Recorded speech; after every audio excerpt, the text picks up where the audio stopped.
Law are procedure and code of conduct that are laid down by the legal system of the country.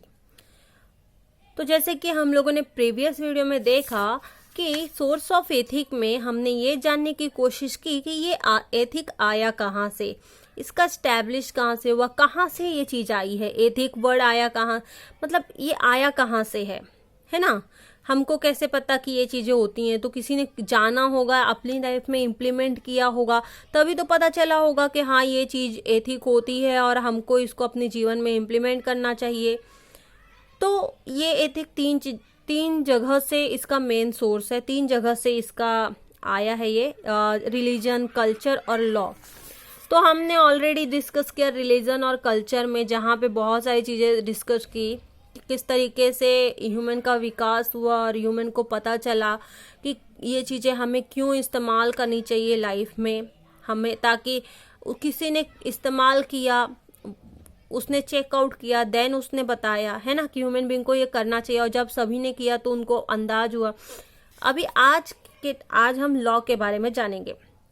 तो law और procedure, law क्या है, एक procedure है, एक step है कि ये करना है, फिर ये करना है, ये करना है ना, अपना अपना प्रोसीजर। जैसे खाना बनाने में देखते हो, जब सब्जी बनाते हैं तो वहाँ पे अपना अपना प्रोसीजर फॉलो करना पड़ता है कि ये जीरा डालो, फिर मिर्ची डालो, इस तरीके से। इसी तरीके से प्रोसीजर है अपना, ठीक है, प्रोसेस है। Law are procedure and code of conduct that are laid down by the legal system of the country. जो हमारा कंट्री है, हमारा देश है, उसमें लीगल सिस्टम रखा जाता है, उसमें रूल्स रेगुलेशन लाए जाते हैं, और ये सारी चीज़ों का अपना एक प्रोसेस होता है, ठीक है, लॉ में, कानून में।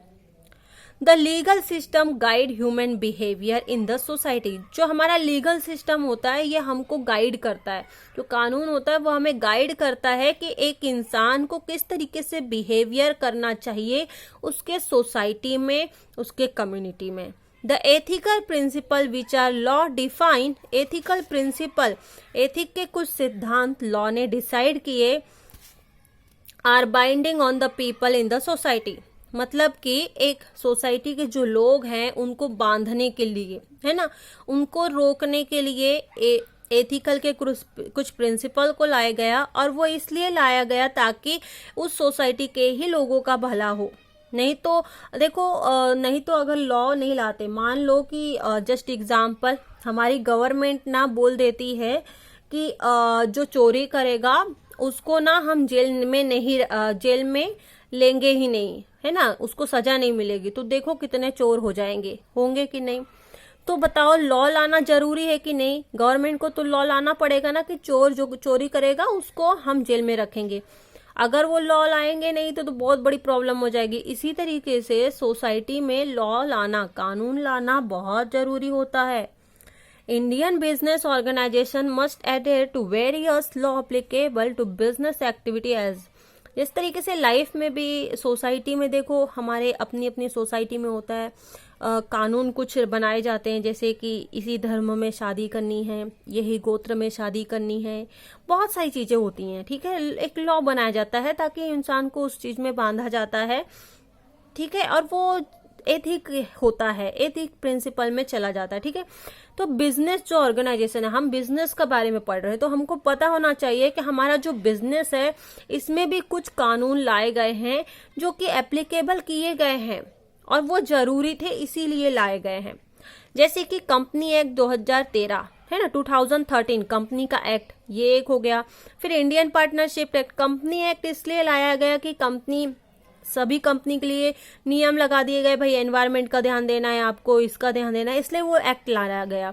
इंडियन पार्टनरशिप एक्ट, पार्टनरशिप में झगड़ा हो जाता था हमेशा, तो पार्टनर्स को न्याय मिलता रहे भाई, इसलिए पार्टनरशिप एक्ट लेकर आया गया 1932।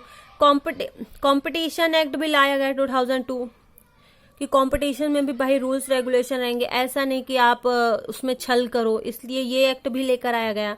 Foreign exchange management act 1999, foreign exchange management act लाया गया क्योंकि जो करेंसी है डॉलर है, तो जो एक्सचेंज हो रहा है उसमें भी भाई एक्ट, क्योंकि गड़बड़ नहीं होनी चाहिए इसलिए।